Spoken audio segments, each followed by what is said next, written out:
भक्तवत्सल भगवान को श्रीमद् भागवत महापुराण को आज को आनंद को जय जय श्री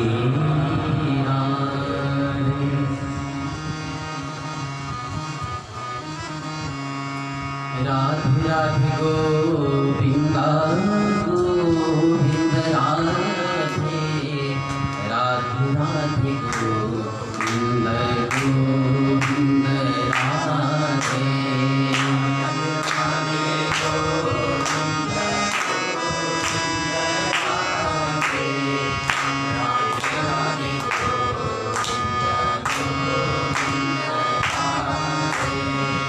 राधे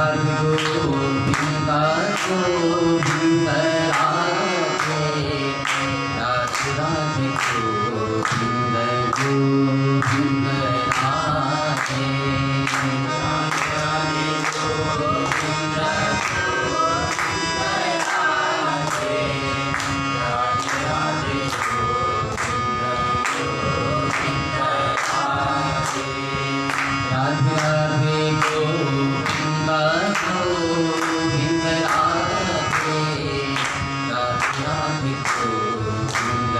गोविंद राधे राधे गोविंद राधे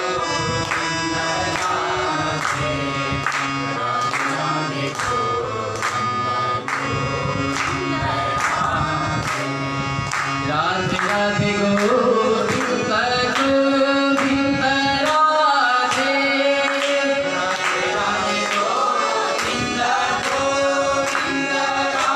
राधे राधे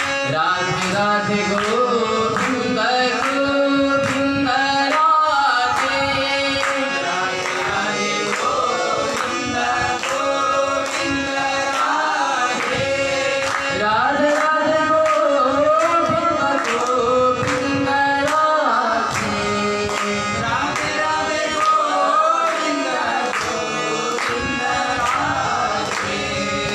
राधे राधे गोविंद गोविंद राधे राधे राधे गोविंद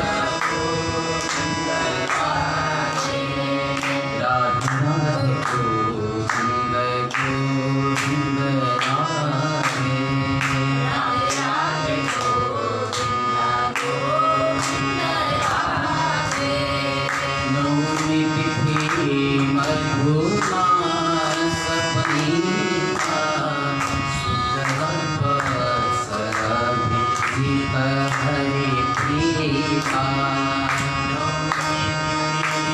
मधुमा सपनीता सुखवत्सरभिजित हरिप्रिया मध्य दिवस अति शीतल पावन काल विश्राम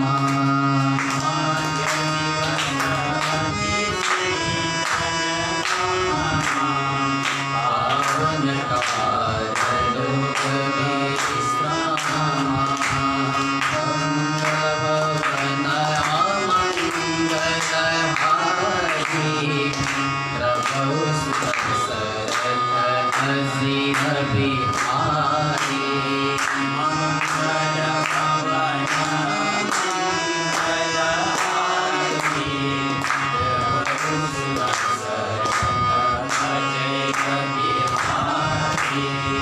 राधे राधे गोविंद गोविंद राधे राधे राधे गोविंद गोविंद राधे राधे राधे गोविंद गोविंद राधे राधे राधे गोविंद गोविंद राधे राधे राधे गोविंद गोविंद राधे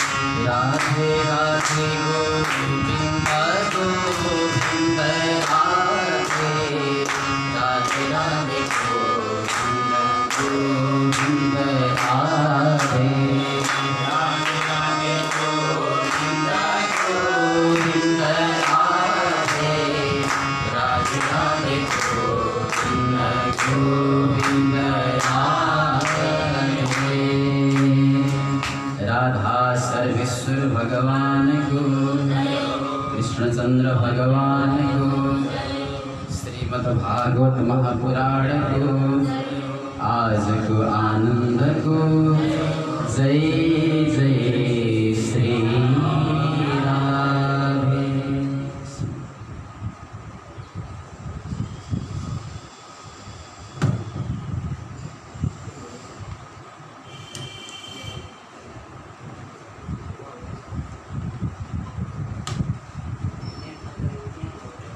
भक्तवत्सल भगवान को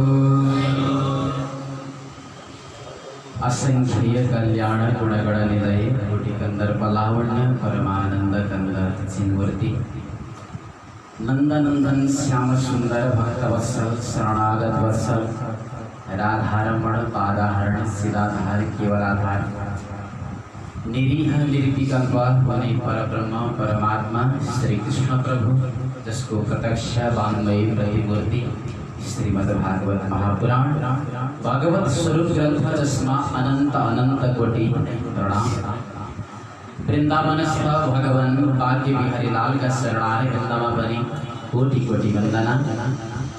वृंदावनाधीश्वरी आल्हादिनी शक्ति राधा रानी का शरणार्थ वृंदावनी सादर प्रणाम। त्यस्तै श्रीमद् भागवत महापुराणको अद्वितीय भागवत भागीरथीमा आफ्नो जीवनलाई गोता लगाएर भागवतीय रसलाई जीवनमा प्राप्त गरेर जीवन धन्य बनाउनको निमित्त आउनुहुने तमाम मातृशक्तिहरू, समस्त विद्यार्थी मित्रहरू, साथमा हामीलाई यतिखेर फेसबुकको प्रत्यक्ष माध्यमबाट देश विदेशबाट हेरिरहनुहुने तमाम भागवत प्रेमी सज्जनवृन्दहरू, यहाँहरू सबैलाई श्रीधाम वृन्दावनको यो सच्चिदानन्दमयी पावन भूमिबाट राधे राधेको सादर अभिवादन। श्रीमद् भागवत महापुराण प्रशिक्षण कक्षा जसलाई हामीले सञ्चालन गरेका थियौँ र कोभिड-19 को कारणले लकडाउनको असर सँगसँगै हामीले पनि कक्षालाई स्थगित गर्न बाध्य भएका थियौँ र आजदेखि हामीले पुनः सञ्चालन गरेका छौँ। दशम स्कन्द पूर्वार्धसम्मका प्रसङ्गलाई हामीले पहिले नै विश्राम गरिसकेका छौँ र आजदेखि पुनः प्रशिक्षण कक्षा हामी सुरुवात गरिरहेका छौँ। साँच्चै नै एउटा पावन दिन रहेको छ आज। एकता तीजको पर्व आइरहेको छ हामी समस्त नेपालीहरूको, त्यसमा पनि विशेष गरी दिदीबहिनीहरूको यो तीज जस्तो अत्यन्तै सुन्दर आनन्ददायक एउटा पर्व यहाँहरू मनाइराख्नु भएको छ र कतिपय दिदीबहिनीहरू आफ्नो माइतमा जान सक्नुभएको छैन होला। यहाँहरू पनि सबैलाई अनुरोध छ, शरीर माध्यम धर्म साधनम, जबसम्म शरीर रहन्छ तब मात्र हामीले धर्म गर्न सक्छौँ। त्यसै कारण यो एउटा समयको अनुकूलतामा मिलाएर यहाँहरू आफ्नै घरमा बसेर तीज मान्नुहुनेछ र साथमा यो भागवतीय रसलाई पनि प्रतिदिन पान गर्नुहुनेछ आफ्नै घरमा बसेर। यहाँहरू सबैलाई प्रणति निवेदन गरे। अत्यन्तै सुन्दर दिन छ आज, गणेश चतुर्थीको पनि दिन छ। भगवान गणपति विघ्नहर्ता गणेश भगवानसँग पनि हामी कामना गर्छौँ, प्रार्थना गर्छौँ कि हाम्रो यो प्रशिक्षण कक्षा पुनः सञ्चालन भएको छ, निर्विघ्न रूपमा यो परिपूर्ण होस्। भगवान गणेशजीका चरणारविन्दमा पनि कोटि कोटि प्रणाम। आउनुहोस् हामी प्रसङ्गमा प्रवेश गर्छौँ। धेरै समयपछि हामी यहाँहरूको बिचमा आज लाइभ कथामा आइरहेको छौँ। हामीलाई आशा धेरै विद्यार्थीहरूले फेसबुक लाइभको माध्यमबाट पनि यहाँहरू लाभान्वित भइराख्नु भएको छ र तमाम भागवत सज्जनवृन्दहरू, भागवत प्रेमीहरूले पनि हामीलाई हेरिराख्नु भएको छ र प्रत्येक दिन हामी यसै समयमा आउनेछौँ। यहाँ मैले जानकारी गराएँ। विशेष गरी सत्सङ्ग सुधा नाम गरेको पेजबाट पनि यहाँहरूले प्रत्येक दिन यो कथालाई सुन्न सक्नुहुन्छ भने कहिलेकाहीँ यसै आइडीबाट पनि यहाँहरूले सुन्न सक्नुहुनेछ। आउनुहोस् हामी प्रसङ्गमा प्रवेश गर्छौँ। आजदेखि हामीले महात्म्यको प्रसङ्गलाई सुरुवात गरिरहेका छौँ। महात्म्यको प्रथम अध्यायबाट आज हामी कथालाई शुभारम्भ गरिरहेका छौँ प्रशिक्षण कक्षालाई। सबैभन्दा पहिले महात्म्यको कथामा प्रवेश गर्नुभन्दा अगाडि हामीले जान्नै पर्ने एक दुईवटा मूलभूत कुराहरू छन्। प्रथमस्तु महात्म्य भनेको के हो? हामीले सबैभन्दा पहिले महात्म्यको अर्थ सम्झेर मात्रै महात्म्यमा प्रवेश गर्नु उचित हुन्छ। महात्म्य भनेको के हो त?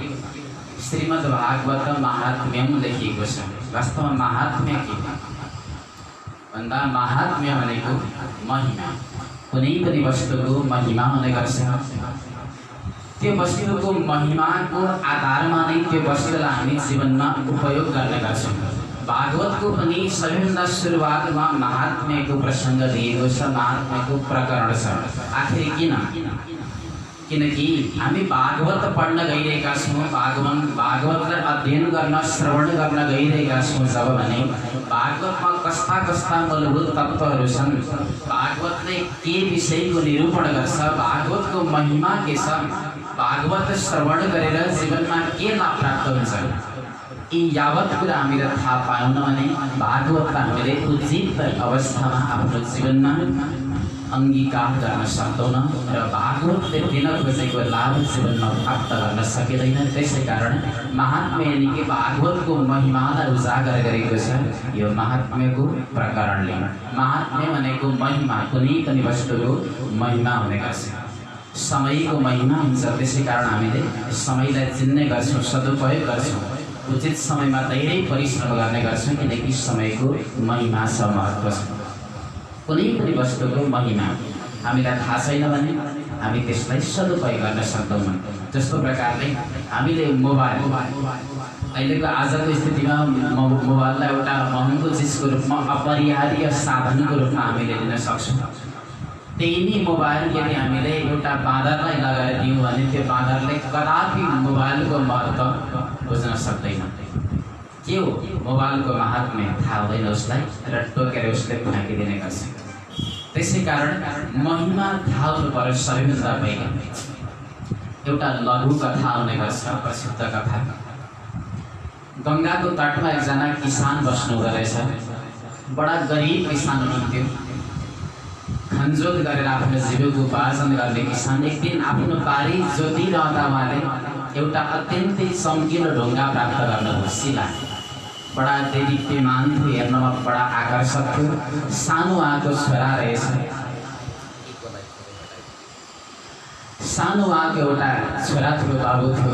त्यो साह्रै चम्किलो ढुङ्गा उहाँले लिएर आउनुभयो र छोरालाई प्रदान गर्नुभयो खेलौनाको रूपमा सानो बाबुलाई।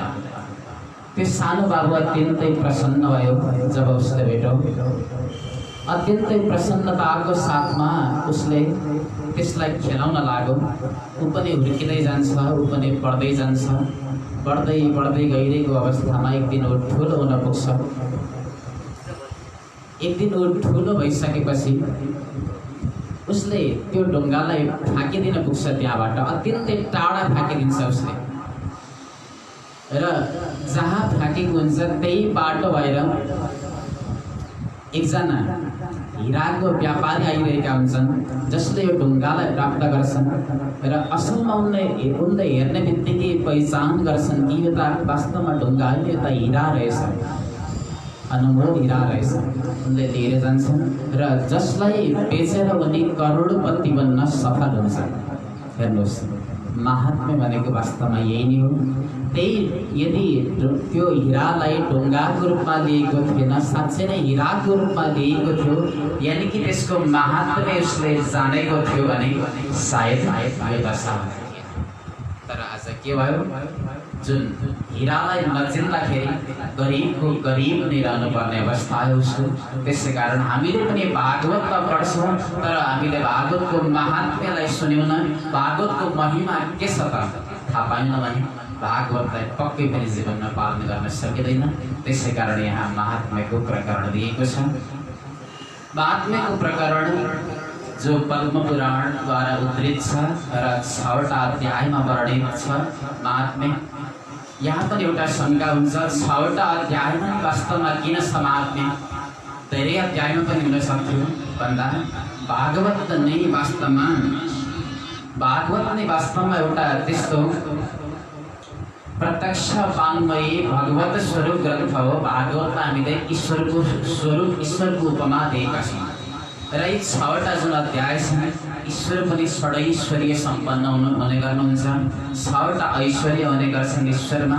त्यसै कारण महात्म्यका 6वटा अध्याय यानि कि ईश्वरका 6वटा ऐश्वर्य स्वरूप अध्याय नै महात्म्यका अध्याय हुन्, जसले भागवत रूपी ईश्वरको गान गरेका छन्।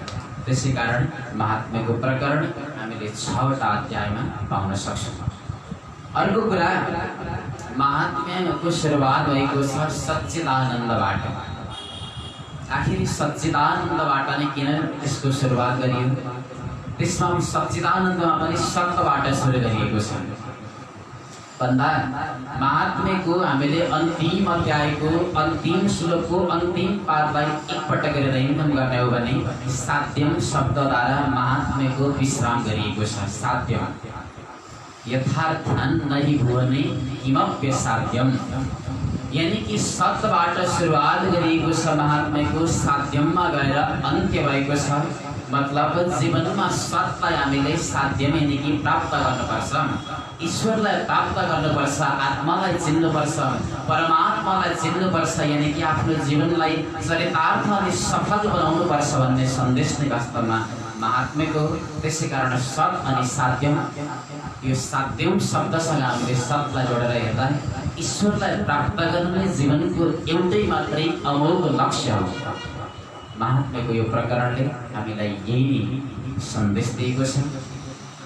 आउनुहोस् हामी यथागीतम यथामति महात्म्यका यी सार गर्भित प्रसङ्गहरूलाई यहाँहरूको बिचमा हामी केलाइरहेका छौँ।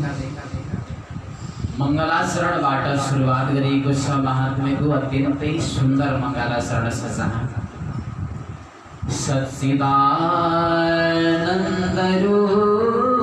रूपाय विश्वोत्पत्त्यादि हेतवे तापत्रय विनाशाय श्रीकृष्णाय वयं नमः। भगवान परब्रह्म परमात्मा श्री कृष्णलाई जहाँ नमन गरिएको छ, श्री कृष्णाय वयं नमः। भगवान श्री कृष्ण कस्तो हुनुहुन्छ त? प्रभुको विशेषण बताइएको छ यस श्लोकमा, सच्चिदानन्द रूपाय, सबैभन्दा पहिले सत रूपाय। सत भनेको वास्तवमा के हो भन्दा सतको परिभाषा तत्त्वबोधमा लेखिएको छ, कालत्रयेपि तिष्ठति इति सत्, जो तिनै कालमा रहन सक्छ, जो त्रिकालाबाधित सत्य छ, जो आदि मध्यान्त सत्य छ, जो अपरिवर्तनीय सत्य छ, जो कहिले पनि परिवर्तन भएर जाँदैन। हामीले संसारमा प्राय वस्तुहरू देख्छौँ जो परिवर्तन हुने गर्छ। हामीसँग साधन छन् आज, जो आज छन् भोलि बिग्रिन पनि सक्छन्, तर सत्य भनेको त्यो हो जो आज छ, भोलि पनि रहनेछ र पहिले पनि थियो। भूत भविष्य अनि वर्तमान तिनै कालमा जो रहन सक्छ, वास्तवमा त्यही नै सत हो। यानि कि ईश्वरको स्वरूप नै सत हो। भगवान श्री कृष्णको स्वरूप सत स्वरूप हो, जो तिनै कालमा रहन सक्छ। तर हामी त आज छ, हाम्रो एउटा निश्चित आयु छ, आयु पर्यन्त हामीले बाँचेर एक दिन यो धरतीलाई हामीले छोड्नै पर्छ। तथापि हामीमा पनि एउटा भाव के आउने गर्छ त भन्दा हामी पनि सदा सर्वदा अमर अजर अमर भएर बाँचिरहौँ, जिरहौँ। हामी पनि कतिपय त्यस्ता असुरहरूले भगवान ब्रह्माजीसँग वरदान माग्ने क्रममा अमरत्वको वरदान पनि पाएका छन्। आखिर किन त उनीहरूलाई सबै कालमा भविष्यमा पनि रहन इच्छा किन हुन्छ त भन्दा सत्य स्वरूप ईश्वरकै हामी पनि अंश भएको नाताले हामीलाई पनि सदैव रहन इच्छा हुन्छ, बाँचिरहन मन लाग्छ। ईश्वर अंश जीव अविनाशी, चेतना अमल सहज सुख राशि, सहज सुख राशि हो जीवन। त्यसै कारण हामीलाई पनि बाँच्न इच्छा हुन्छ, तथापि हाम्रो एउटा निश्चित आयु पर्यन्त मात्र यो धरतीमा रहन सक्छ। यो वास्तवमा सत्स्वरूप हो। त्यस्तै दोस्रो स्वरूप ईश्वरको चित स्वरूप। चित किम? ज्ञान स्वरूप। ईश्वर कस्तो छ त भन्दा ज्ञान स्वरूप छ अरे, प्रकाश स्वरूप छ, जो स्वयं आफूमा ज्ञानवान छ, स्वराट छ। जो हामीलाई प्रकाशको जरुरत पर्छ अँध्यारोमा, चन्द्र सूर्यको त्यो प्रकाश हामीले लिने गर्छौँ, तर ईश्वर यस्तो प्रकाश स्वरूप छ जसले सूर्य अनि चन्द्रलाई पनि स्वयं प्रकाश दिने काम गर्छ ईश्वरले। त्यसै कारण प्रकाश स्वरूप अथवा भनौँ स्वयं ज्ञानवान छ ईश्वर। आफ्नो कर्तव्यको बारेमा ईश्वरलाई भरपूर थाहा छ मैले के गर्ने कुन अवस्थामा, तर हामी अज्ञानी छौँ। प्रकाश स्वरूप भगवान श्री कृष्ण। त्यस्तै अर्को तेस्रो स्वरूप छ आनन्द रूपाय। आनन्द, आनन्द के हो भन्दा आनन्द का सुख रूप, सुखको रूप नै वास्तवमा आनन्द हो। तर हामीले जसलाई आनन्द आज भनिरहेका छौँ, एउटा कुनै सुख सुविधा भोगिरहँदा पनि हामी भन्ने गर्छौँ आज मलाई बडा आनन्द आयो, आज शीतल मौसमले मलाई बडा आनन्द दिइरहेको छ। आज मैले लड्डु खाएको थिएँ, बडा मिठो लड्डु बजारबाट ल्याएर मलाई धेरै आनन्द आइरहेको छ। हाम्रो एउटा लौकिक भाषा हुने गर्छ सज्जन, तर वास्तवमा आनन्द के हो भन्दा आनन्द भनेको त्यो होइन, त्यो त एउटा क्षणिक सुख मात्र हो।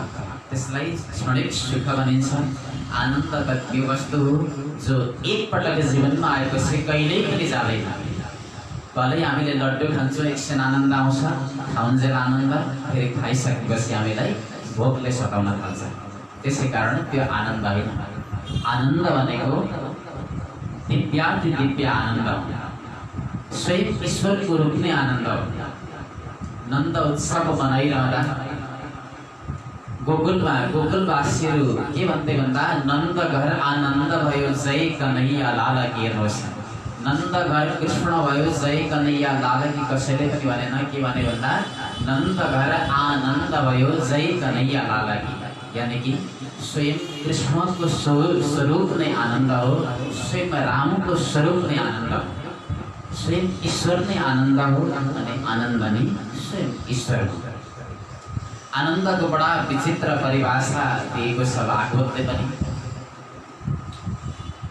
र विभिन्न उपनिषदहरूले पनि विभिन्न प्रकारका परिभाषाहरू दिएका छन्। वास्तवमा आनन्दलाई यदि हामीले केलाउने हो भने आनन्द दुई प्रकारको हुन्छ। तैत्तिरीय उपनिषदमा पनि बताइएको छ कि एउटा साधनजन्य आनन्द, अर्को स्वयं सिद्धि आनन्द। साधनजन्य आनन्द कस्तो हो त भन्दा हामीले मोबाइलको प्रयोग गर्ने गर्छौँ, त्यसबाट हामीलाई केही क्षणिक रूपमा सुख हुन्छ। हामीले अत्यन्तै सुन्दर एउटा घरको निर्माण गर्छौँ, घरमा बस्न हामीलाई क्षणिक आनन्द हुन्छ। तर यो आनन्द कस्तो हो त भन्दा जबसम्म साधन रहन्छ, जबसम्म विषय रहन्छ, तबसम्म मात्रै आनन्द हुन्छ। त्यो सकिँदैखेरि पुनः आनन्द सकिएर जान्छ। त्यसै कारण त्यसलाई पूर्ण रूपमा आनन्द भन्न मिल्दैन। स्वयं सिद्धि आनन्द नै वास्तवमा आनन्द हो, जुन योगीहरूले, जुन वीतराग महात्माहरूले समाधिमा जसको अनुभूति गर्ने गर्छन्, वास्तवमा त्यही नै आनन्द हो, त्यही नै ईश्वर हो।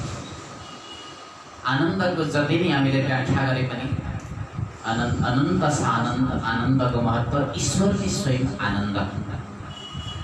र भगवान श्री कृष्ण कस्तो हुनुहुन्छ अरे त भन्दा विश्वोत्पत्त्यादि हेतवे, जो विश्वको सृष्टि स्थिति अनि प्रलयको एकमात्र आधार हुनुहुन्छ। सृष्टि पनि, स्थिति यानि कि पालन अनि प्रलय पनि जुन कृष्ण परमात्मा नै समन्वय छ, जसको तिनैवटा कुराको एउटै परमात्मा श्री कृष्णमा समन्वय छ।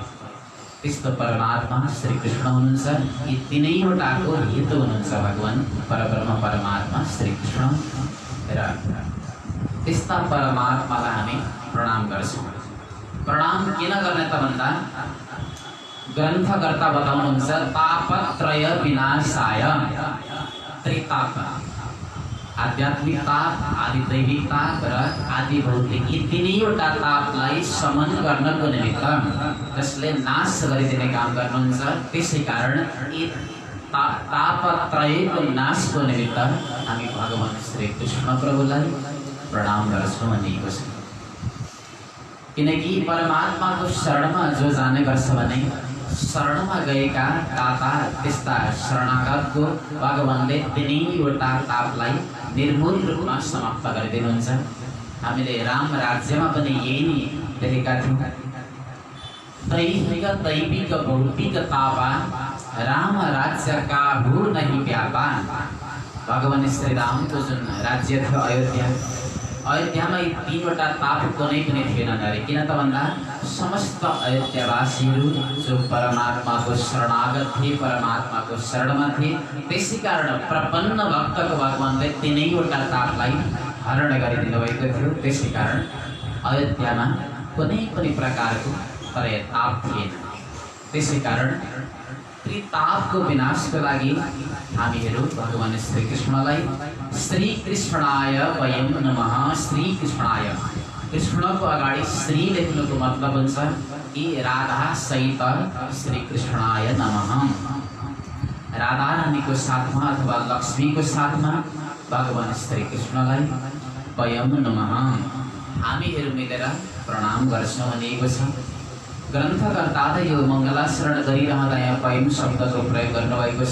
आखिर किन त भन्दा एउटा नियम छ, एकत्वम न प्रेमजित गुरु आत्मनि चेश्वरे।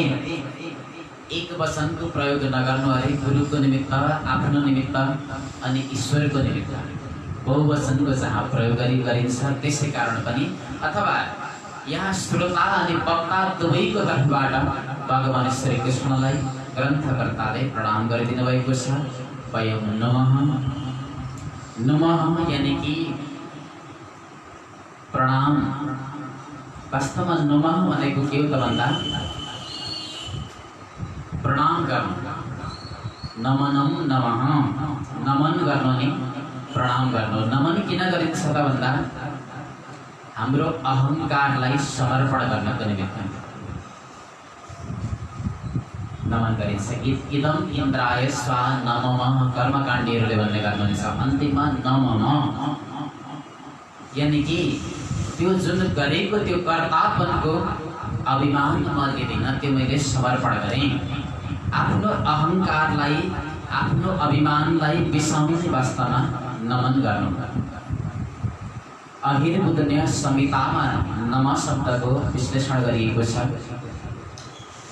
न मे इति भनिएको छ, जहाँ न मे इति मेरो केही पनि होइन, जहाँ जुन कर्तापनको थोरै लेस मात्र पनि त्यो कर्तापनको अनुभूति आफूमा नराख्नु नै वास्तवमा नमन गर्नु हो। यानी कि अहङ्कार बिसाउनु, परमात्मामा समर्पण गर्नु, आफ्नो सारा चिज समर्पण गर्नु। त्यसै कारण भगवानका परम भक्त वैष्णवजनहरू त्यसले साष्टाङ्ग दण्डवत गर्ने गर्नुहुन्छ। दण्डको बाती पुरै लडेर पृथ्वीमा। आखिर किन त भन्दा मैले मेरो मन, मेरो विचार, मेरो वाणी, मेरो शरीर, मेरा सारा अङ्गहरू परमात्मामा मैले अर्पण गरेँ। हे प्रभु, मलाई आफन्न एउटा भक्तको रूपमा स्वीकार गर्नुहोस्। यो भाव वास्तवमा वैष्णवहरूको। त्यसै कारणले साष्टाङ्ग नमन गर्ने गर्नुहुन्छ वैष्णवजनहरू, भगवानका परम भक्तहरू। यसरी पहिलो श्लोकमा ब्रह्म परमात्मा श्री कृष्णको यहाँ वन्दन गरिएको छ, मङ्गलाचरण गरिएको छ। पुनः दोस्रो श्लोक जसमा भागवतका परम श्रद्धेय परम आचार्य वक्ता जसले परीक्षितलाई कथा श्रवण गराउनु भयो, त्यस्ता वीतराग सन्त सुखदेव महामुनिको मङ्गलाचरण गरिएको छ। यं प्रव्रजन्तमनुपेतमपेतकृत्यं द्वैपायनो विरहका तर आजुहाव पुत्रेति तन्मयतया तरभो विनेदुष तं सर्वभूतहृदयं मुनिमानतोऽस्मि। यं प्रव्रजन्तमनुपेतमपेतकृत्यं। बड़ा सुंदर श्लोक छ। सुकको जन्मको कथा पनि छ श्लोकमा। सुक जन्मको कथा जसलाई कौशिकी संहितामा पनि व्याख्यान गरिएको छ बडा विस्तारमा। स्कन्द महापुराणले पनि व्याख्यान गरेको छ। देवी भागवतले पनि थोरै पृथक रूपमा सुक जन्मको कथा दिएको छ। भगवान सुकदेव कस्तो हुनुहुन्थ्यो त भन्दा यं प्रव्रजन्तम, जन्म लिने बित्तिकै प्रकर्षण व्रजन्तम, जसले वनतर्फको यात्रालाई रोज्नुभयो। कारण जो माताको गर्भमा हुनुहुन्थ्यो, अत्यन्तै महर्षि वेदव्यासको प्रार्थनापछि जसले जन्म लिनुभयो, जन्म त लिनुभयो तर गर्भमा रहँदा नै उहाँले प्रतिज्ञा गर्नुभएको थियो कि म संसारमा रहनेवाला छैन, म त प्रभु भजनमा लाग्नेछु। त्यसै कारण प्रकर्षण व्रजन्तम, व्रजगत धातु, व्रजगतो धातु, जो जन्म लिने बित्तिकै सन्यासी बनेर वनतर्फ जानुभयो। अनुपेत उपेत कृत्यम, जसको कुनै पनि कृत्य भएको छैन अहिलेसम्म, जहाँ नाल छेदन आदिका कर्महरू हुने गर्छन् त्यो पनि जसको भएको छैन, त्यो साल नाललाई पनि सम्भवतः जसले आफ्नो काँधमा राखेर वनतर्फ लागिरहनु भएको छ। यसरी वृद्ध अवस्थामा जन्मिएको आफ्नो परम पुत्र सुकदेवलाई वनतर्फ गइरहेको देखेर भगवान वेदव्यास द्वैपायन विरह कातर विरहले अत्यन्तै कातर बन्नुभयो, आतुर बन्नुभयो र आज हाव बोलाउन लाग्नुभयो, पुत्र पुत्र, हे सुकदेव, हे मेरो पुत्र, तिमी कहाँ गइरहेका छौ बाबु? मेरो वृद्ध अवस्थाको एउटा सहारा बनेर मेरो अत्यन्तै धेरै प्रतीक्षा पछि तिमी आएका थियौ, तर आज मलाई छोडेर तिमी गइरहेका छौ। तिमी कहाँ गइरहेका छौ? मेरो सहारा हो तिमी, मेरो पुत्र हो, नजाऊ मलाई छोडेर।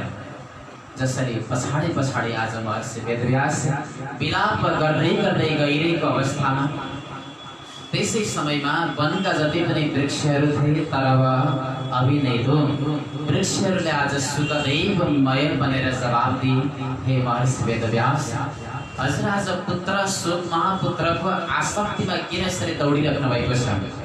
हजुरले नै लेख्नु भएको छ वेदमा, पुराणमा, स्मृतिमा हजुरले नै रचना गर्नुभएको ती वेद पुराणहरू र पुत्र मोह भनेको त केवल मिथ्या छ, यो त केवल माया मात्र हो। हजुरले स्वयं लेख्नु भएको छ, तर त्यही मायाको पछाडि आज दौडिराख्नु भएको छ। आखिर किन? जब वृक्षहरूले नै मानव आज तन्मय बनेर यो प्रश्न गरिरहेका थिए महर्षि वेदव्यासलाई र उत्तर दिइरहेका थिए, जो सुखदेव, जो सर्वभूत हृदय हुनुहुन्छ, जो सबैको हृदयमा कण कणमा घट घटमा अन्तर्यामी स्वरूप हुनुहुन्छ भने जसको हजुर आसक्ति बनेर आज पछि लागिराख्नु भएको छ, कुनै पनि औचित्य छैन। यो वृक्षहरूको जवाब सुनेर महर्षि वेदव्यास आज फर्किनुभयो। यस्ता परम श्रद्धेय वीतराग सन्तान सुखदेव महामुनि। यद्यपि यहाँ एउटा हामीलाई शङ्का हुन्छ कि महर्षि वेदव्यास जो स्वयं वैष्णव हुनुहुन्थ्यो, स्वयं भक्त हुनुहुन्थ्यो, जसले 4 वेद लेख्नु भएको छ, 18 उपपुराण, 18 पुराणहरू जसले लेख्नु भएको छ भने पुत्र शोकमा स्वयं किन परिराख्नु भएको छ? अरूलाई जसले उपदेश दिने काम गर्नुभयो तर स्वयं आज मोहमा किन पर्नुभयो?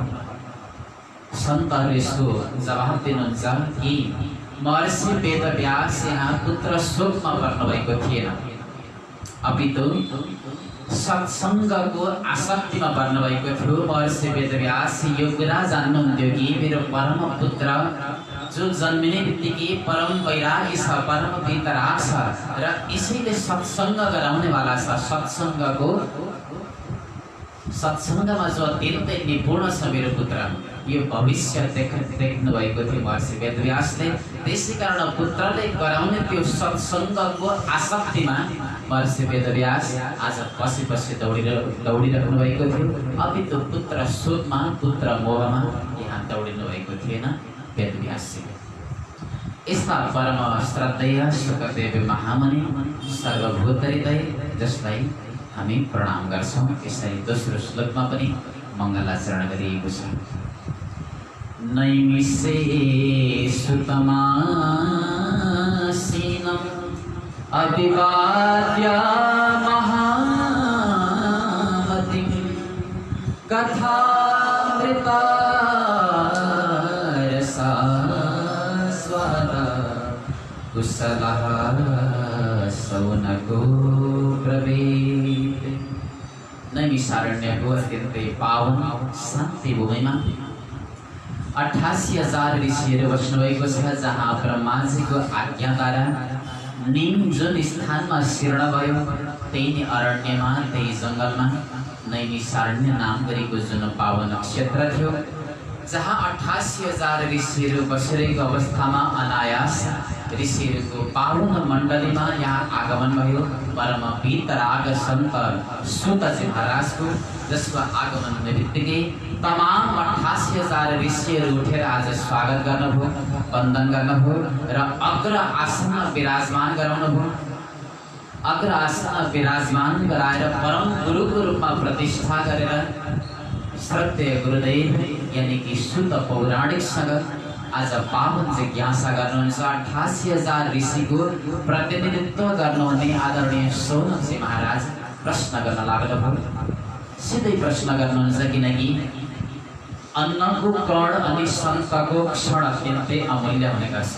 त्यसै कारण सुत पौराणिकलाई आज व्यास आसनमा प्रतिष्ठित गराइसकेपछि कुनै पनि संसारिक औपचारिकतामा नअल्झिकन सिधै तत्त्व जिज्ञासा गर्न लाग्नुहुन्छ। सोनकादि 88,000 ऋषिहरू अज्ञान ध्वंत विध्वंस कोटि सूर्य समप्रभ सुताख्याहि कथा सारं मम कर्णारसायनम्।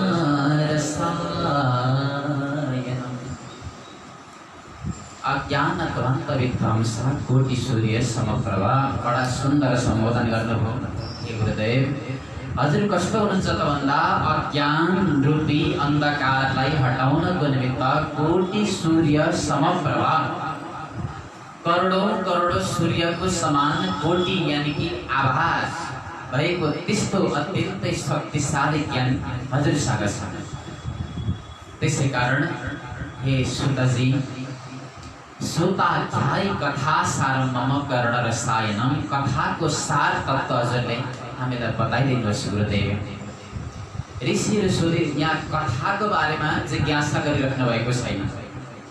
कथा सारम, कथाको पनि सार तत्त्व के हो त्यो बताइदिनुहोस्। हेर्नुहोस्, जो अनन्त कालको निमित्त, जो हजारौं वर्षको निमित्त जसले यज्ञ गरिराख्नु भएको छ जुन ऋषिहरू, त्यस्ता ऋषिहरूलाई पनि पुरै कथा सुन्ने समय छैन। समय अत्यन्तै कम छ।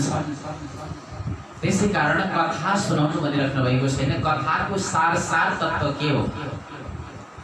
जसरी नदीबाट मन्थन गरेर निकालिएको जुन माखन हुन्छ त्यो माखन हामीलाई आजले प्रदान गर्नुहोस्। पुरै कथा सुन्ने समय हामीसँग पनि छैन गुरुदेव।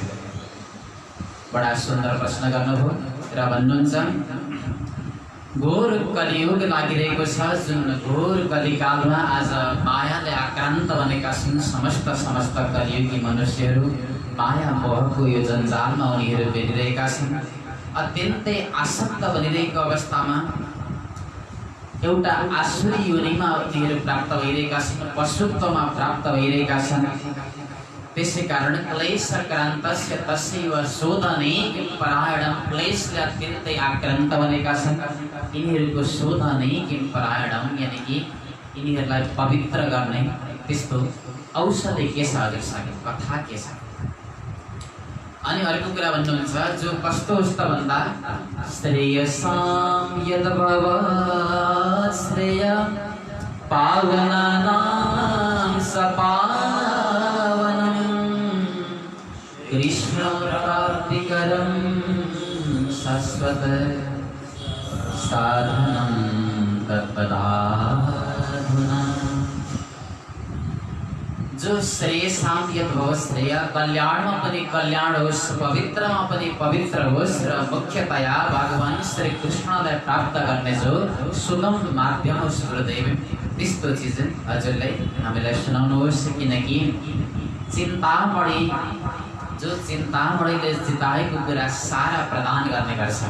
त्यस्तै सुरद्रुः स्वर्ग सम्पदम, एउटा कल्प वृक्षको मुनि बसेर यदि इच्छा गर्यो भने सारा स्वर्गको सम्पदा त्यो कल्प वृक्षले पनि दिन्छ। तर प्रेक्षति गुरु प्रेतो वैकुण्ठम योगी दुर्लभम, तर जुन कल्प वृक्षले पनि नदिने अनि त्यो चिन्तामणिले पनि नदिने कुरा जुन मोक्ष छ, त्यो मोक्ष भनेको सद्गुरुदेव जब प्रसन्न हुनुहुन्छ भने त्यस अवस्थामा प्राप्त हुने गर्छ।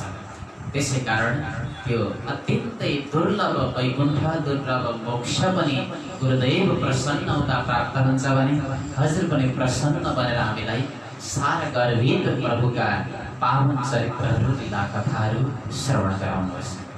अत्यन्तै श्रद्धा बनत्वको साथमा नम्रतापूर्वक यसरी पावन जिज्ञासा गर्नुभयो। जब 88,000 ऋषिहरूले सुतजी महाराज पनि अतिशय आह्लादित भनेर आज उत्तर दिन लाग्नुभयो। हेरिस्यो हजुरले ती पावन प्रश्न गरिदिनु भएको छ, लोकलाई नै पुनीत गर्ने पवित्र गर्ने प्रश्न गरिदिनु भयो र सम्पूर्ण लोक हितको निमित्त हजुरले प्रश्न गर्नुभएको छ। आफ्नो निमित्त केवल स्वार्थ साधनको निमित्त मात्रै हजुरले प्रश्न गर्नुभएको छैन। म अवश्य नै यो बताउँछु, सारा सिद्धान्तबाट निष्पन्न गरिएको जुन सार तत्त्व छ त्यो सार तत्त्व कथाको सार म हजुरहरूलाई सुनाउन गइरहेको छु। संसारको अवस्था कस्तो छ, संसारीहरू कस्तो एउटा अवस्थामा बसिरहेका छन्, व्याख्या गरेर सुनाउनु हो। सर्वप्रथम काल व्याल मुखाग्रास त्रास निर्णास हे तवे श्रीमद्भागवतं शास्त्रं कलौ धीरेण भासितम्। काल व्याल मुखग्रास संसारीहरूको यानि कि हामी जो संसारमा आएका छौँ, हामी जीवहरूको अवस्था कस्तो छ र त भन्दा काल व्याल एउटा काल रूपी सर्प जो संसारमा बसेको छ, मुख खोलेर बसेको छ, त्यही सर्पको मुखभित्र हामी बसिरहेका छौँ। बडा विकराल अनि डरलाग्दो छ अवस्था। र त्यो सर्प जुन काल रूपी सर्पले आफ्नो मुखलाई कहिले बन्द गर्छ भन्ने कुरा कहिले हामीलाई थाहा छैन। यानि कि यो तानेको सास पनि हामी छोड्न पाउने हौँ अथवा पाउने होइन भन्ने कुरा पनि हामीलाई थाहा छैन। हाम्रो आयु कहिलेसम्म हो भन्ने कुरा हामीलाई थाहा छैन। कालरूपी सर्पको मुखभित्र बसेका छौँ। हाम्रो जीवन तबसम्म सुरक्षित छ जबसम्म कालरूपी सर्पले आफ्नो मुखलाई बन्द गर्दैन, तबसम्म मात्रै सुरक्षित छ। त्यसै कारण बडा डरलाग्दो एउटा स्थानमा हामी बसिरहेका छौँ। त्यसैले त हामीलाई कालको नाम सुन्ने बित्तिकै डर लाग्ने गर्छ। मृत्युको नाम सुन्ने बित्तिकै कुनै पनि जीव अत्यन्तै डराउने गर्छ। यदि डाक्टरले अत्यन्तै आघात कुनै रोगले आक्रमण गरेको होस्, डाक्टरले भन्छ तपाईँको मृत्यु अब नजिक आयो, जीवात्मा त्यसै समयदेखि काँप्न लाग्छ। आखिर किन काँपिरहेको छ, किन डर लागिरहेको छ उसलाई त भन्दा मृत्यु भनेको एउटा त्यस्तो अवस्था हो सज्जन। मृत्यु भनेको वास्तवमा परमात्मालाई हिसाब बुझाउने एउटा शुभ दिन हो, पवित्र दिन हो। परमात्मालाई हामीले हिसाब बुझाउनु पर्छ अरे। परमात्माले हामीलाई जुन यो मानव शरीर दिएर पठाउनु भयो, त्यो दिन परमात्माले हामीलाई सोध्ने गर्नुहुन्छ, जुन दिन काल आउँछ कि तँलाई मैले आँखा दिएर पठाएको थिएँ संसारमा, त्यो आँखाद्वारा तैँले के गरिस्? तँलाई मैले मुख दिएको थिएँ, तँलाई मैले दुईवटा पाउहरू दिएको थिएँ, दुईवटा हात दिएको थिएँ कर्म गर्नको निमित्त, र तिनीहरूको लेखाजोखा के छ त्यो हिसाब म आज सुन्न चाहन्छु। त्यही नै हिसाब दिने दिन हो वास्तवमा मृत्यु। एउटा सानो अफिसर अथवा भनौँ एउटा एकाउन्टेन्टलाई 1 वर्षको हिसाब जब बुझाउनु पर्ने एउटा वार्षिक अवसर आउँछ, वार्षिक उत्सव आउँछ, एउटा एकाउन्टेन्टलाई पनि बडा गाह्रो पर्छ 1 वर्षको एउटा अफिसको हिसाब बुझाउनु। भने हामी विचार गरौँ, एउटा सिङ्गो जीवनको हिसाब हामी बुझाउन गइरहेका छौँ परमात्मालाई, भने हामीलाई कति गाह्रो अवस्था होला, कति दर्दनाक अवस्था आउँछ। त्यसै कारण त भनिन्छ 1000 बिच्छीले एकै अवस्थामा हामीलाई टोक्दाखेरि कति पीडा हुन्छ, त्यति नै पीडा हामीलाई मृत्युको समयमा आउने गर्छ। यही नै घडी वास्तवमा मृत्युको घडी हो। तथापि जीवनलाई सुधार्न सकियो भने मृत्यु भनेको मृत्यु होइन, मृत्यु त एउटा मिलन हो परमात्मासँग, एउटा मिल्ने क्षण वास्तवमा मृत्यु। मृत्युले कसैलाई पनि छोड्ने छैन। जब यो हामीले सुन्दर मानव सल्लाह पाएका छौँ, यसलाई चरितार्थ हामीले गर्नै पर्छ, होइन भने बडा काल त आफ्नो समयमा सुनिश्चित समयमा आउने गर्छ र कहिले पनि बाजा बजाएर आउँदैन। काल आयो टप्प टिप्यो लग्यो मिति पुग्यो, टारेर टर्दैन त्यो इन्द्र बिन्ती गरुन्छु जोगेर पदमा, त्यो बिन्ती मान्दैन त्यो। चाहे इन्द्र नै आएर स्वयं बिन्ती किन नगर्नु, तर काल मान्नेवाला छैन। जुन दिन लेखेको छ त्यो दिन अवश्य आएर उसले हामीलाई लिएर जानेछ। त्यसै कारण मृत्युलाई सुधार गर्नुपर्छ। हेरिसियो बडा विकराल अवस्थामा आज हामी बसिरहेका छौँ। काल रूपी सर्पको जो मुखमा आज हामी बसिरहेका छौँ। त्यसै कारण मृत्युलाई अत्यन्तै मङ्गल बनाउनुपर्छ। जुन मृत्युलाई मङ्गल बनाउने शास्त्र नै वास्तवमा भागवत महापुराण हो। परीक्षिते कथां वक्तुं सभायां संस्थिते सुखे सुधा कुंभं गृहे त्वैव देवासु तत्र समागमम्। हेर राजा, एउटा दुर्लभ ग्रन्थ म तिमीलाई श्रवण गराउन गइरहेको छु। जो सुकदेव महामुनिले परीक्षितलाई जुन कथा श्रवण गराउनु भएको थियो, जुन अवस्थामा परीक्षितलाई 7 दिनमा मर्ने श्राप लागिरहेको थियो, त्यसै अवस्थामा परीक्षितको त्यो मृत्यु पीडालाई शान्त गर्नको निमित्त भगवान सुकदेवको श्रीमुखबाट प्रकट भएको छ, विगलित भएको छ। कलियुगमा कलौ किरण भाषितम, कलियुगमा किरण सुकेन भाषितम। किरण शब्द राखिदिनु भयो। किरण यानि कि किरण शब्द वास्तवमा एउटा सुगाको पर्यायवाची शब्द हो। यो शब्द यहाँ किन राख्नुभयो? सुकेन पनि राख्न सकिन्थ्यो भन्दा सुगाको पर्यायवाची शब्द राख्नुको अर्थ हो जसरी सुगालाई जे हामीले सिकायो त्यही नै सुगाले बोल्ने गर्छ, अन्यत्र केही पनि बोल्न जान्दैन। त्यस्तै सुकदेव महामुनिले पनि भागवत संहिता जो गुरुदेवबाट जस्तो पाउनु भएको छ त्यस्तै त्यसलाई कुनै पनि प्रकारले तोडमोड नगरिकन जो परीक्षितलाई प्रदान गर्नुभएको छ, त्यसमा थोरै पनि अल्छल छैन। जो गुरु परम्पराबाट जस्तो आयो त्यस्तै प्रदान गर्नुभएको छ भन्ने तात्पर्य जनाउनको निमित्त किरण शब्द यहाँ राखिएको छ। र यसरी भगवान सुकदेवले जो परीक्षितलाई सुनाउनुभयो, जुन समयमा परीक्षितलाई कथा श्रवण गराउन तयार बन्न भएको थियो सुकदेव महामुनि गंगाको पावन तटमा, त्यसै समय सारा गुरुलोकमा आज हल्ला फैलिन लाग्यो कि सुकदेव महामुनिले त भागवत श्रवण गराइरहनु भएको छ परीक्षितलाई। त्यसै समय सारा देवताहरू देवास तन्त्र समागमन, देवताहरू आज अमृतको गडालाई साथमा लिएर आए। भगवान सुकदेव जहाँ सुनाउन तयार हुनुहुन्थ्यो त्यसै अवस्थामा सुकदेव महामुनिलाई प्रणाम गरे र भन्न लागे, हे महामुनि सुकदेव, परीक्षितको 7 दिनमा मृत्यु हुनेवाला छ, जसलाई मृत्यु पीडाले सताइरहेको छ।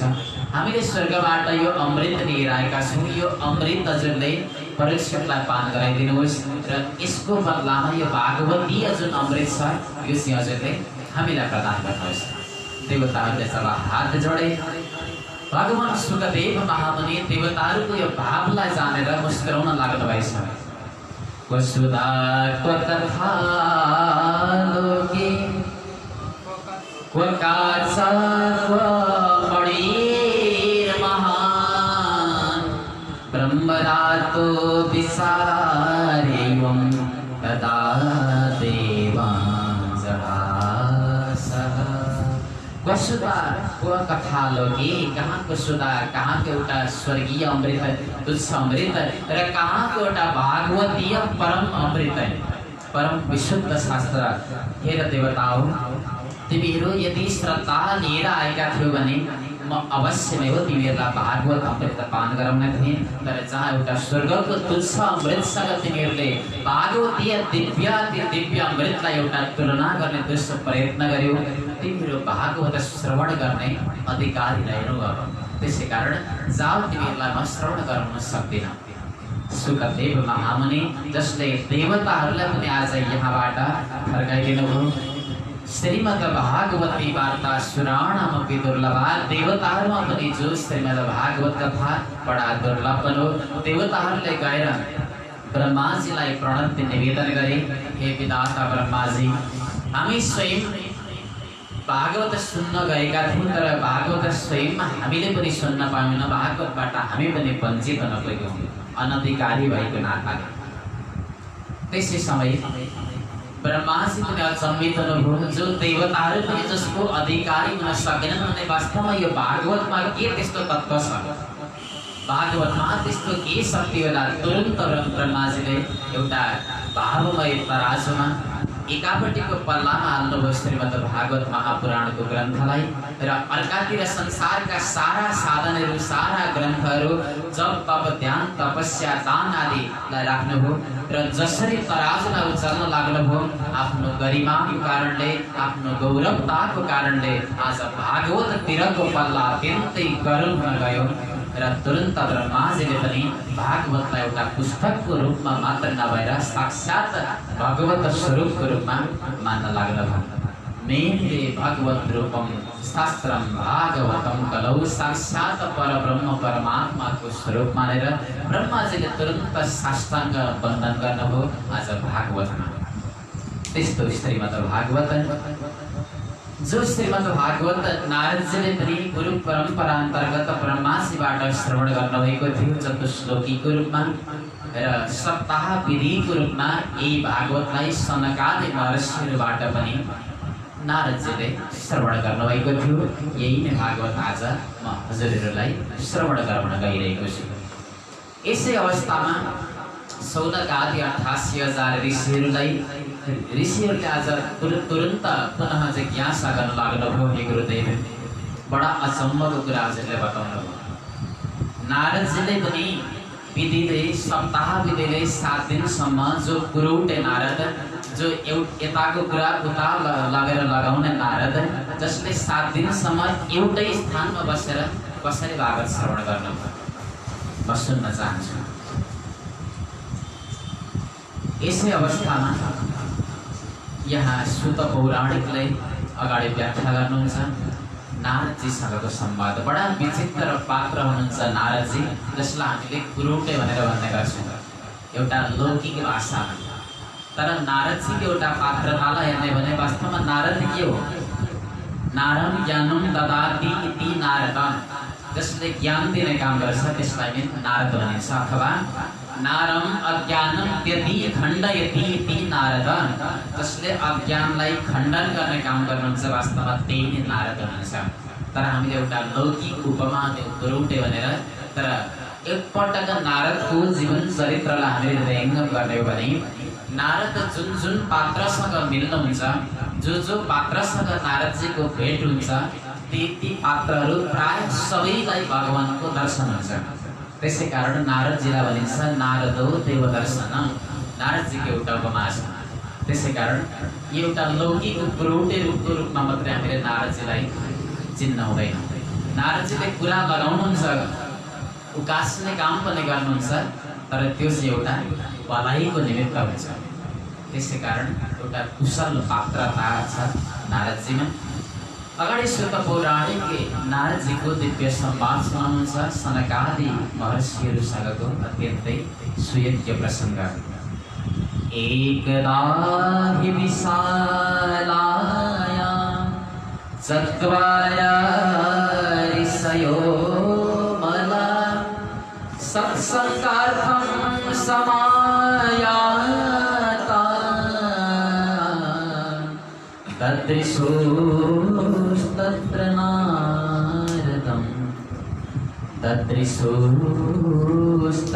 नारदम्। एकदा एक दिनको कुरा, विशालायम, विशालापुरी, जसलाई पत्री विशाल पनि भनिन्छ सज्जन। विशालापुरी किन भनियो त भन्दा विशाल नाम गरेको एकजना राजा जसले तपस्या गरेको भूमि थियो, त्यसै कारण विशालापुरी भनिन्छ।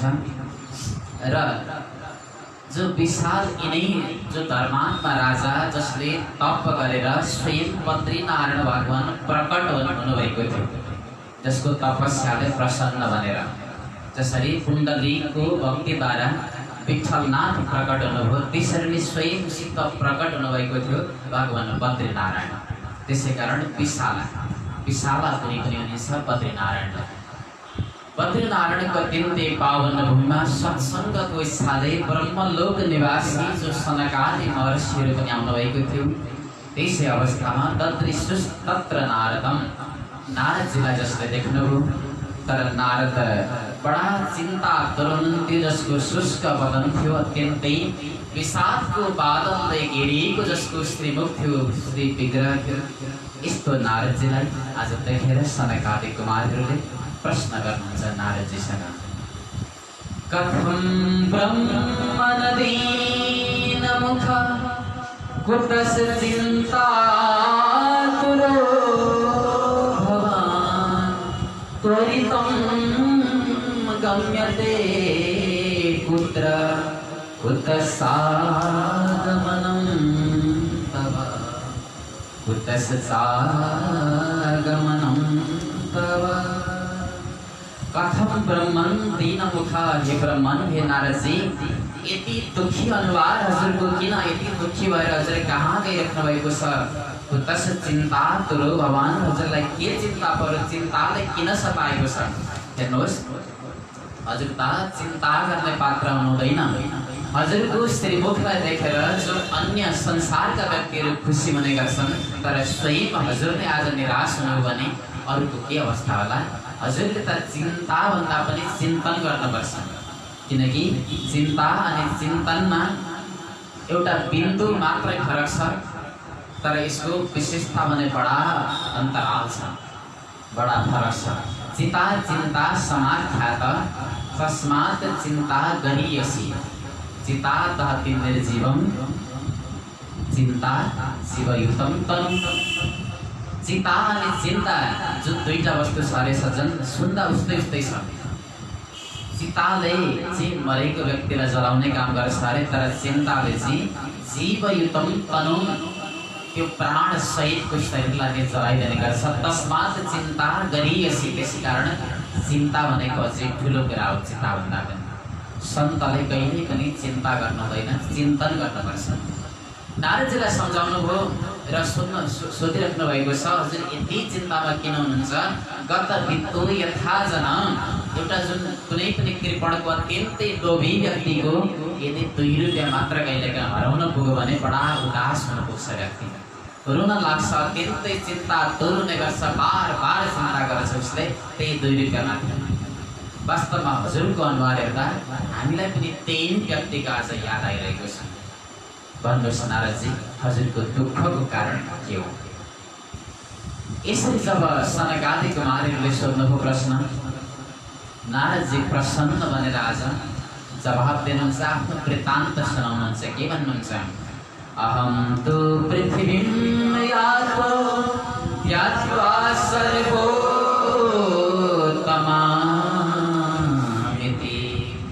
पुष्करं स प्रयागं स काशीं गोदावरीं तथा। हे गुरुदेव, मैले उत्तम लोक पृथ्वीलाई मानेर, त्यसमा पनि भारतवर्षलाई उत्तम स्थान मानेर म तीर्थयात्राको रूपमा तीर्थयात्रा गर्न गएको थिएँ। म कहाँ कहाँ गइनँ होला?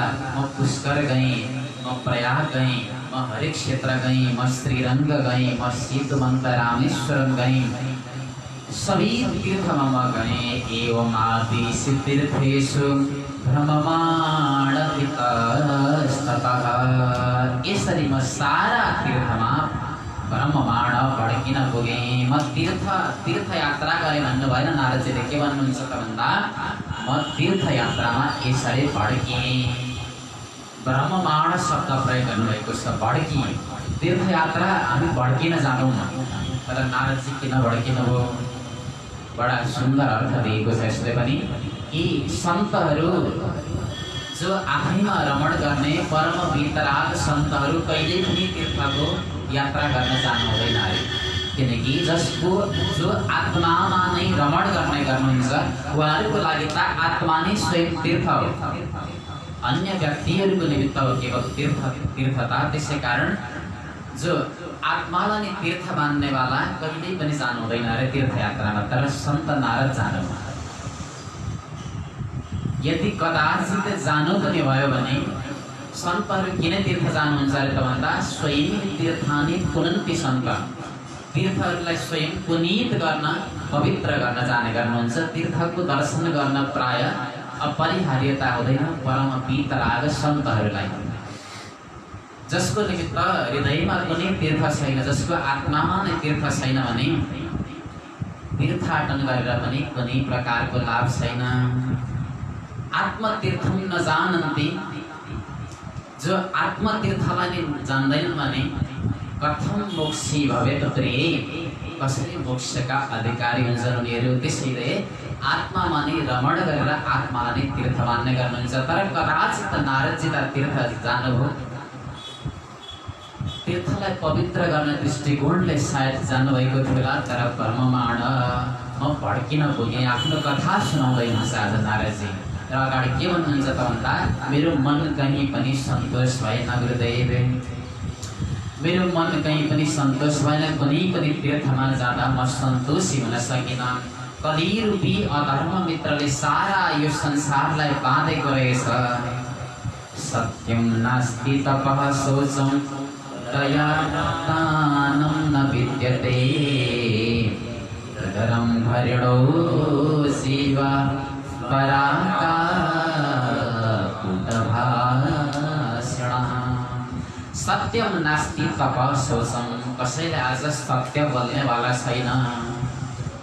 सत्य आज कसैले पनि बोल्दैन अरे। हामीलाई टेक्नोलोजीले पनि साँच्चै नै त्यतैतिर लिएर गइरहेको छ।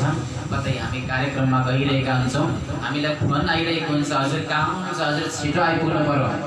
हामी के भन्छौँ मोबाइलबाट, म आइपुगिहालेँ, म आएँ नि, अगाडि हेर्नुहोस् त, म अगाडि आइपुगेँ। तर हामी 5 किलोमिटर पर हुन्छ। सत्यम नास्ति, कसैले पनि सत्य बोल्दैन आज कलियुगमा। तपः शौचं, न त तप छ, न शौचं दान पवित्रता छ, न दानी छ, न दया छ। धर्मका चार पाउ पनि अब रहेनन् कलियुगमा। के छ? उतरम भैरडो जीवा, केवल उतर कसरी पर्ने हो, सबै यसैमा मात्रै लागेका छन्। पराका कुट भाषण, पराका शब्द यानी कि विचारा शब्द प्रयोग गर्नुभयो यहाँ पनि सुखदेव महामुनिले। कलियुगी मनुष्यको दशालाई देखेर कुट भाषण कस्तो बोल्छन् अरे त भन्दा, हामी भन्छौँ नि एउटा नेपालीमा खान्छ लट्टे फड्के जस्तो, लट्टे फड्के जस्तो कसैको बोली हामी सुन्ने गर्छौँ। बडा कर्कशा वाणी जसलाई भनिन्छ। तपाईँ नम्र भएर कसैलाई प्रश्न गर्नुहोस्,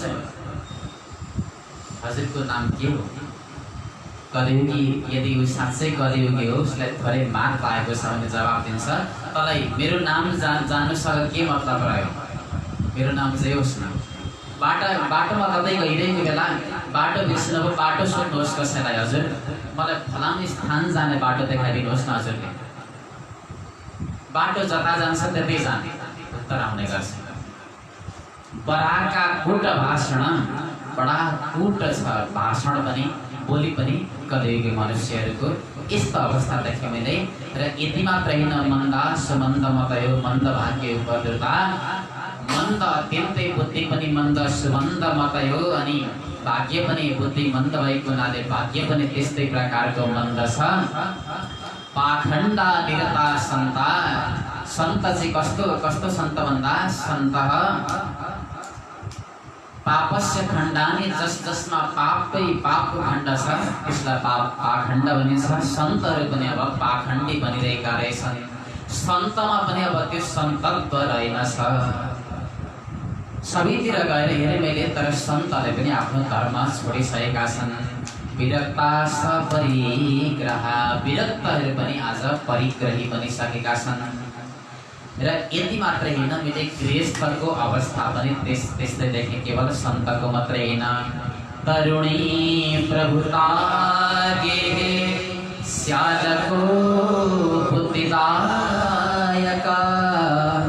कन्या विग्रहणो लोभात दम्पतीनां सकल। तरुणी प्रभुता गेहे, स्त्रीहरूको घर घरमा राज्य आज चलिरहेको रहेछ। स्यालको बुद्धिदायक,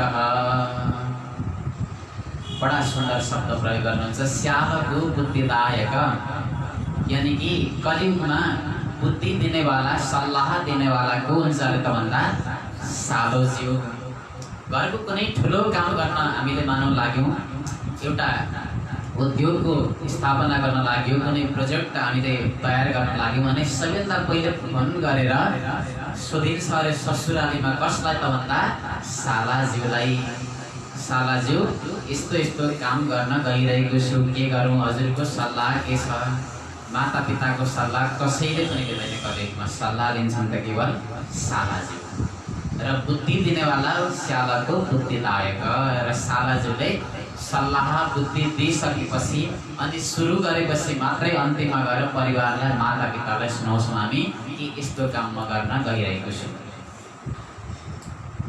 जुन सबैमा त्यो नारदजीले व्याख्यान गरिराख्नु भएको छ, यो व्याख्यान साँच्चै नै आज कलियुगमा हामीले घटित गराएर हेर्ने भने अक्षरशः आज पालना भइरहेको पनि हामी देखिरहेका छौँ। सचन बडा तितो सत्य हो यो भागवत। अनि नारदजी अगाडि बताउनुहुन्छ सबै आश्रममा म गएँ, आश्रमहरू पनि यवनहरूले आज कब्जा गरिसकेको अवस्था देखेँ। देवताका ती मन्दिरहरूमा जान्छु, कतै पनि त्यो मन सन्तोष गराउने अवस्था छैन। स्त्रीहरूको दशा पनि त्यस्तै विकराल छ। कन्या विकरालहरू लोभात दम्पतिनां सकलगणम। स्त्रीहरूको बिक्री गर्दा रहेछन् कलियुगी मनुष्यहरूले, जुन निश्चित द्रव्यमा उनीहरूलाई बिक्री गरिँदो रहेछ एउटा सौदागरको भाँति। र स्त्रीहरूले पनि आफ्नो धर्म छोडेको देखेँ मैले, आफ्नो देह व्यापारद्वारा उपार्जन गरिरहेका छन्। यस्तो प्रकारको घृणित दृश्य मैले देखेँ। यो गृहस्थको त यो दशा थियो नै गुरुदेव। तर सन्तहरूको आश्रममा पनि म एकपटक निरीक्षण गर्दै गएको थिएँ। एउटा आश्रममा म गएको थिएँ, जुन आश्रमको नाम थियो ब्रह्मचारी महाराजजीको आश्रम बाहिर देखिएको थियो। जुन आश्रममा म प्रवेश गरेर हेरेँ, गएर भित्र हेर्दा त यथार्थ अर्कै रहेछ। ब्रह्मचारीजी महाराज जो महन्त हुनुहुन्थ्यो, उहाँका त 9-10 जना सन्तानहरू रहेछन् गुरुदेव। अर्को एउटा म आश्रममा गएको थिएँ, जुन आश्रम मौनी बाबाको आश्रम थियो। मौनी बाबाको आश्रममा गएर मैले हेरेँ, आश्रममा प्रवेश गर्ने बित्तिकै यति धेरै कोलाहल, यति धेरै महाभारत चलेको छ, युद्ध चलेको छ, जहाँ बस्ने पनि अवस्था थिएन। त्यस्तै तेस्रो आश्रममा गएँ जहाँ त्यागीजी महाराजको आश्रम देखिएको थियो। त्यागीजी महाराजको आश्रममा म प्रवेश गर्दा त मलाई आश्रममा गएको अनुभूति भएन गुरुदेव। त्यहाँ त म 5 स्टार होटलमा नै मानौँ प्रवेश गरिरहेको छु, त्यस्तो अनुभूति भयो मलाई।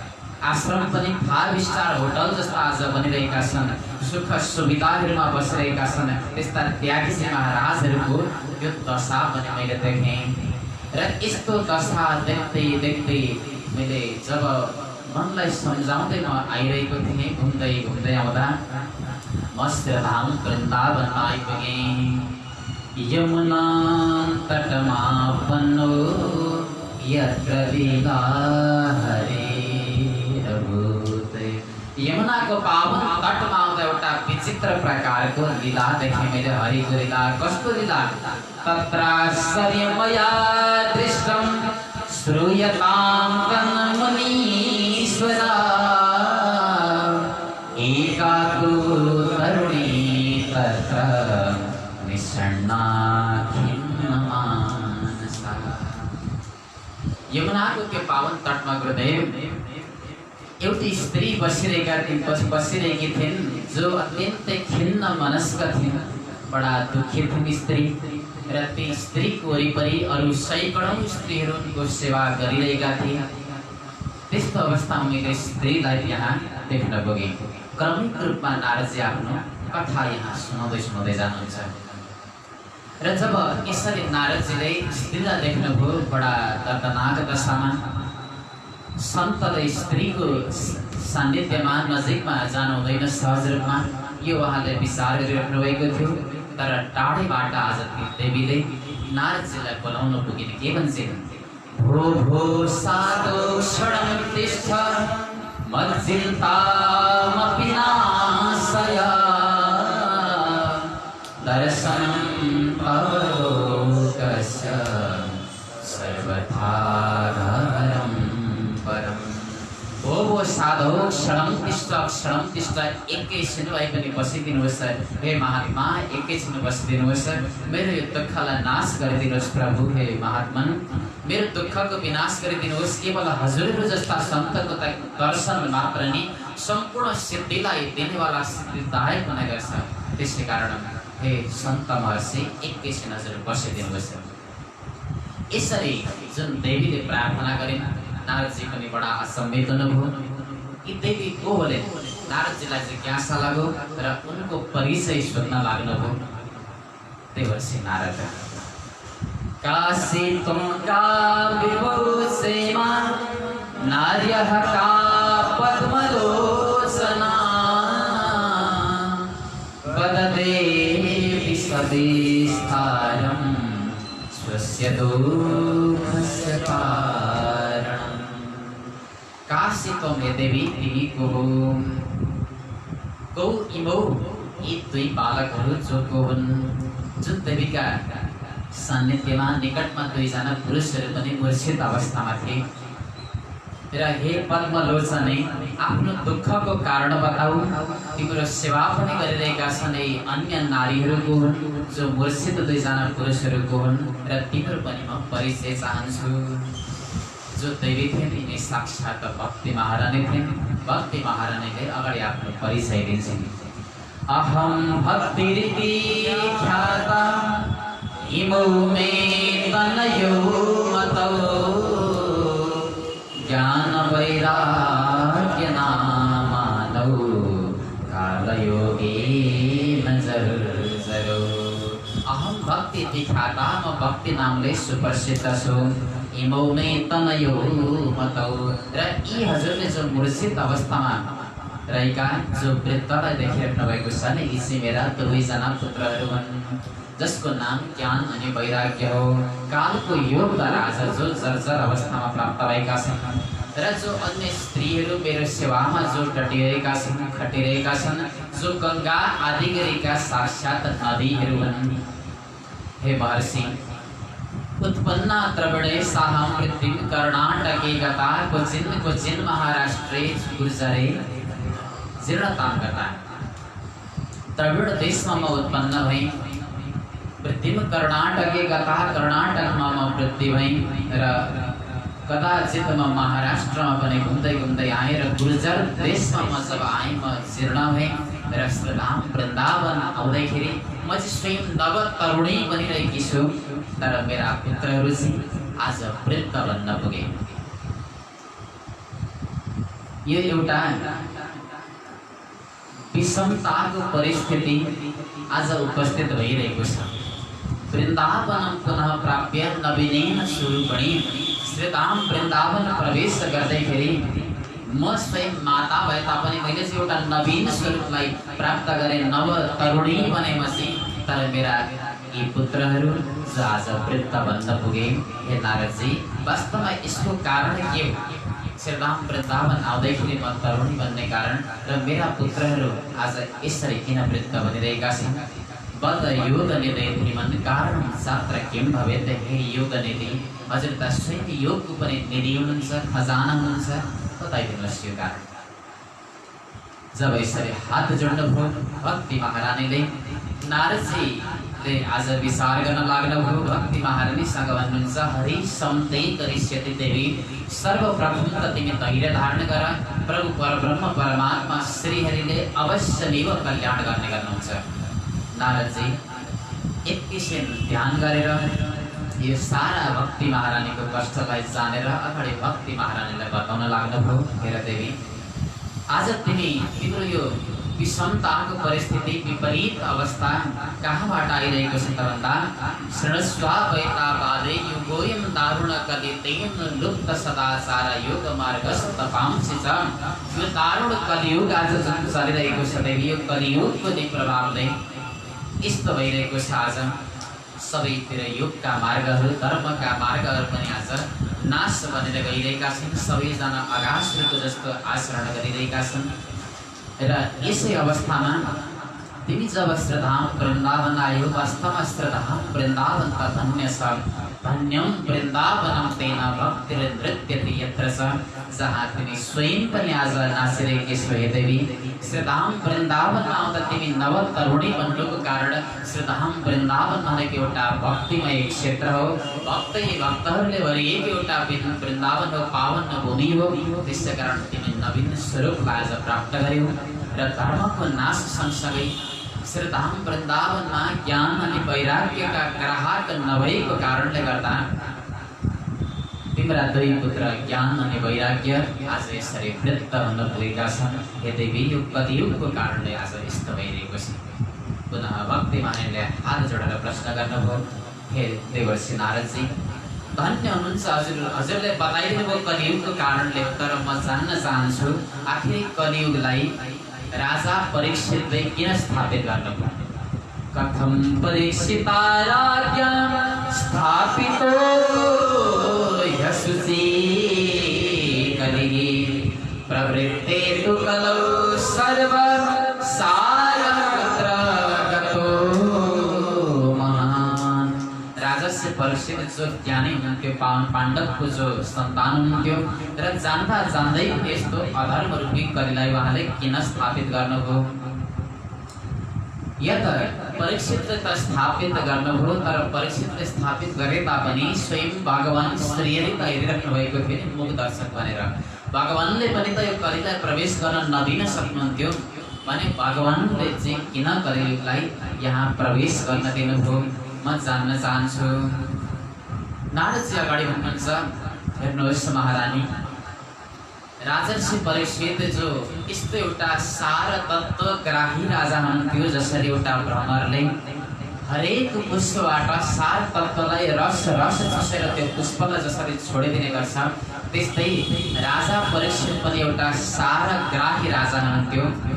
सारङ्ग इव सारभूत, त्यसै कारण सार तत्त्वलाई ग्रहण गर्ने राजा भएको हुनाले यो कलियुगमा सबै दोषै दोष, अधर्मै अधर्म भए तापनि यो अधर्म र दोषै दोषको बिचमा एउटा महान गुणलाई उहाँले देख्नुभयो। त्यही महान गुणलाई देखेर नै कलियुगलाई उहाँले स्थापित गरिदिनुभयो। कुन गुण? यत् फलं नास्ति तपसा न योगेन समाधिना तत्फलं लभते सम्यक् कलौ केशवकीर्तनात्। यत् फलं नास्ति तपसा, जुन फल तपस्यामा छैन, जुन फल दानमा छैन, जुन समाधिमा छैन, त्यो केवल कलौ केशवकीर्तनात्। त्यो त केवल कलियुगमा जसले भगवान श्रीहरिको केशवको यदि कीर्तन गर्छ भने, नाम संकीर्तनद्वारा नै केवल कलियुगमा व्यक्तिहरूले मोक्ष गतिलाई प्राप्त गर्नेछन्। कलियुग केवल नाम आधार सुमिरी सुमिरी नर उत्तरै पार। केवल नामको आधारले गर्दा मात्रै पनि कलियुगमा भक्तहरू यो संसारको सागरबाट, भवबन्धनबाट पार गर्न सक्छन्। अत्यन्तै सजिलो अनि सरल उपाय छ। हरेर नाम हरेर नामैव केवलम कलौ नास्त्यैव नास्त्यैव नास्त्यैव गतिरन्यथा। अरू कुनै पनि गति छैन कलियुगमा, केवल हरिनामद्वारा नै हामीले कलियुगमा चाहिँ ईश्वरीयतालाई एउटा प्राप्त गर्न सक्ने भएको हुनाले यो सार तत्त्वलाई देखेर नै विष्णु रातः स्थापितवान् कलिजानं सुखाय स, कलियुगी मनुष्यको सुख होस् भन्नको निमित्त सारग्राही राजालाई यसरी स्थापित गरिदिनुभयो। तर आज अफसोसको कुरा, कलियुगको विस्तार सँगसँगै जति जति कलियुग आज अगाडि बढिरहेको छ, सबै कुराको सार पनि आज सकिँदै गइरहेको छ। विप्रेर भागवती वार्ता गेहे गेहे जने जने कारिका कर्णलोभेन कथा सारस्ततो गतः। कथाको आज सार तत्त्व सकिएर गइरहेको छ। ब्राह्मणहरूले घर घरमा आज कर्णको लोभले गर्दा भागवत कथा गराइरहेका छन्, जुन भागवतलाई आज उनीहरूले कर्णमा बेचिरहेका छन्। र यजमानले पनि कथालाई मेरो फलानु प्रपर्टी चलोस्, मेरो उद्योग धन्दा चलोस् भनेर आज कथा लगाइरहेको एउटा अवस्था छ। त्यसै कारण कथा सारस्ततोगत, कथाको सार पनि आज गइरहेको छ। रौरव नरकबाट आएका त्यस्ता पापिष्ट मनुष्यहरू जो आज तपस्याको जसले ढङ्ग रच्न लागे, जो तीर्थमा गएर तप गर्न लागे, त्यसै कारण तपको पनि सार सकिएर गएको छ। यस्तै मन्द सार ग्रहण गरेर त्यो ध्यानको वास्तविक गुह्य रहस्यलाई बताउन नसक्ने यस्ता गुरुहरू, जो कर्णलोभी गुरुहरू हामीले भेटिरहेका छौँ। आज ध्यान युगको फल पनि सार पनि आज क्षण बनेर गइरहेको छ। र तिमीले सोधेकी थियो परम ब्रह्म परमात्मा श्री कृष्णका निकटमा हुनुहुन्थ्यो नि, उहाँलाई किन स्थापित गर्नुभयो? यद्यपि अतस्तु पुण्डरीकाक्ष सते निकटे स्थित अयं तु युग धर्म हो। वास्तवमा यो एउटा युगको धर्म हो। सत्य त्रेता द्वापर कली यो त चलिरहने एउटा युगान्तकारी चक्र हो, चक्रव्यूह हो। सत्य पछि त्रेता, त्रेता पछि द्वापर, द्वापर पछि कली, यो त समयको चक्र हो। समयको चक्रलाई कसैले पनि परिवर्तन गर्न सक्दैन। समयको एउटा स्वयं धर्म भएको नाताले भगवानले पनि यसलाई सहज रूपमा निकटबाट हेरिरहनु भएको छ। तर कलियुगलाई भगवानले हटाउनु भएन। जसरी एकजना माताले आफ्नो बच्चा कुनै पनि समयमा लडेको अवस्थामा, जमिनमा लडेको अवस्थामा रोइरहेको हुन्छ बच्चा, उसलाई कतै दर्द भइरहेको हुन्छ, छेउमा देख्नेले हेरिरहेको हुन्छ, आमाले उठाइरहेकी हुँदैनन् त्यो बच्चालाई, र छेउमा भएको व्यक्तिले सोध्छ त्यो आमाको हृदय कति कठोर होला, त्यो बच्चालाई उठाइदिएको भए हुन्थ्यो। तर आमाले सोच्नुहुन्छ मेरो बच्चा यसरी बार बार लड्दै लड्दै गयो भने उसलाई अभ्यास हुन्छ, भोलिदेखि पर्सिदेखि ऊ उभिन सक्ने हुन्छ। उसैको निमित्त माताले त्यो बच्चालाई उठाउनु हुँदैन, उसैको हितलाई सम्झेर। त्यस्तै कलियुग पनि एउटा युगको धर्म हो र युगको धर्म भएको नाताले भगवान पनि यस्तै मूक दर्शक भनेर बस्नु भएको छ। कलियुग अधर्मी छ भने भगवानलाई थाहा छ, तथापि एउटा युगको समयको चक्र भएको हुनाले भगवान निकटमा बसेर यसलाई हेरिराख्नु भएको छ। त्यसै कारण देवी कलियुगलाई स्थापित गरिदिनु भएको छ। राजा शिव परीक्षितले पनि भक्ति महारानीलाई यस प्रकार जब ज्ञान वैराग्यको कष्टको बारेमा बताइदिनु भयो, देवर्षि नारदजीले भक्ति महारानी यति धेरै आह्लादित बन्नुभयो, यति प्रफुल्लित बन्नुभयो, दुवै हात जोडेर आज देवर्षि नारदको गान गर्न लाग्नुभयो। के भन्नुहुन्छ? जयति जगति मायां यस्य कायादवस्थे वचन रचन वेगं केवलं साकलय्य ध्रुवपदमपि यातो यत् कृपातो ध्रुवोऽयं सकलकुशलपात्रं ब्रह्मपुत्रं नतास्मि। जयति जगति मायां यस्य कायादवस्थे। हे नारदजी, धन्य हुनुहुन्छ हजुर, हजुरको पनि जय होस्। कयाद नन्दन प्रह्लाद, जसलाई हजुरको एउटा मन्त्रले जो प्रह्लादले अमरत्वलाई प्राप्त गर्न सफल भए, प्रभुलाई प्राप्त गर्न सफल भए, हजुरको एक वचनको कारणले जो ध्रुवजी महाराज पनि जसले ध्रुवलोकलाई प्राप्त गर्न सफल हुनुभयो, ब्रह्माजीको हजुर स्वयं मानस पुत्र हुनुहुन्छ, अत्यन्तै कुशलताको पात्र हुनुहुन्छ हजुर। यस्ता हजुर परम सन्तलाई मेरो कोटि कोटि प्रणाम छ नारदजी, स्वीकार गर्नुहोस्। इस प्रकार भक्ति महारानीले आज देवर्षि नारदलाई कोटि कोटि प्रणाम गर्नुभयो सज्जन। र यस सँगसँगै हामीले पनि महात्म्यको प्रथम अध्यायमा रहेका यी तत्त्वहरूलाई समास अभ्यास योगका भने चाहिँ हामीले पनि समास रूपमा यहाँहरूको बिचमा यथारितम यथामति हामीले प्रस्तुत गऱ्यौँ। र यसरी नै यहाँहरूको बिचमा हामी प्रत्येक दिन यही समयमा फेसबुक लाइभको माध्यमबाट श्रीमद् भागवत प्रशिक्षण कथा यहाँहरूको बिचमा प्रस्तुत गर्दै जानेछौँ। र आजलाई भने महात्म्यको प्रथम अध्यायको प्रसङ्गलाई यहीँनिर भेट मार्दै हामीले पनि भएका कमी कमजोरीहरू र यहाँहरूले पनि सुन्दा भएका कमी कमजोरीहरूलाई उनी परब्रह्म परमात्मा दयालुले अवश्य पूर्ण गरिदिनुहोस्। यहाँहरू सबैको जय होस्, मङ्गल होस्, कल्याण होस्। भक्तवत्सल भगवानको, पतित पावन भगवान नामको, कृष्णचन्द्र भगवानको, भागवत भगवानको जय जय श्री राम।